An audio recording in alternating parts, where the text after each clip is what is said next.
Good evening students. आज मैं लेकर आई हूँ सिंपल इंटरेस्ट। टॉपिक है सिंपल इंटरेस्ट। तो हम इंट्रोडक्शन से स्टार्ट करते हैं कि सिंपल इंटरेस्ट होता क्या है। Simple interest is the method of calculating the interest amount for some principal amount of money, generally in transactions involving large sums of money such as buying a house or a car or a land etc.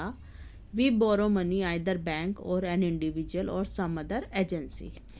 तो हम क्या करते हैं, जब हमें कुछ बड़ा property खरीदना हो, कार लेना हो या घर लेना हो, तो हमारे पास उतना पैसा नहीं होता है, तो हम क्या करते हैं, किसी दूसरे से, बैंक से या फिर किसी अन्य व्यक्ति से कुछ पैसा लेते हैं, उधार लेते हैं। बोरो मनी मतलब उधार लेना।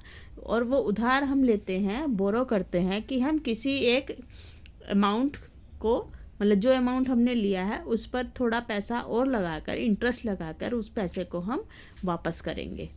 तो ये होता है सिंपल इंटरेस्ट। तो जो एडिशनल अमाउंट हम देते हैं किसी भी मनी पर, जो मनी हमने लिया है उस पर, उसको बोलते हैं इंटरेस्ट। तो इसमें कुछ डेफिनेशंस आ जाती हैं, जैसे लैंडर कौन होता है? The bank or an individual or some other agency from which we borrow the money is called the lander.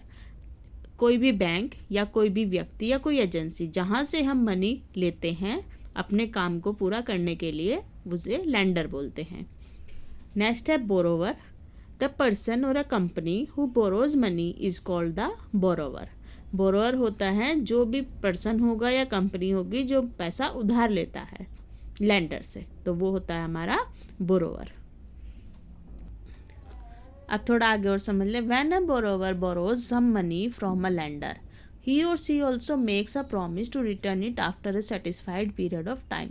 जब भी हम किसी बोरोवर, मतलब जब हम बोरोवर होते हैं, हम बोरो करते हैं किसी से मनी, तो हम उसको बोलते हैं, एक प्रॉमिस करते हैं कि इतने टाइम बाद हम उसको वापस कर देंगे।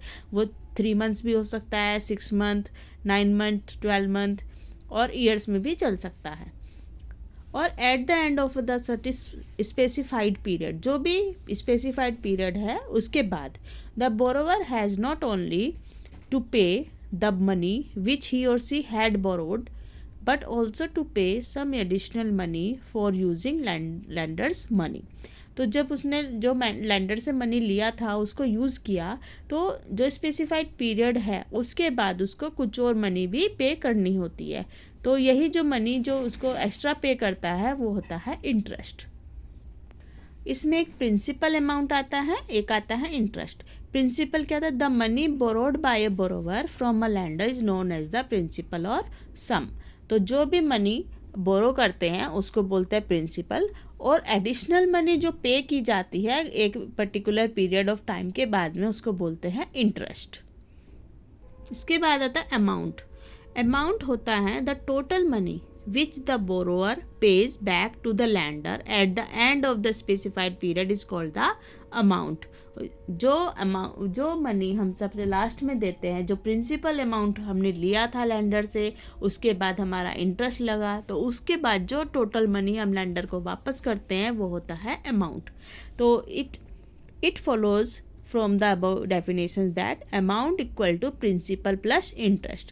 प्रिंसिपल हमने बोरो किया और इंटरेस्ट हम एडिशनल मनी हम देंगे। तो इसका फॉर्मूला हो गया A equal to P plus I, where A equal to amount, P equal to principal, I equal to interest. So please like, subscribe and share और रीड करते रहिए। Thank you.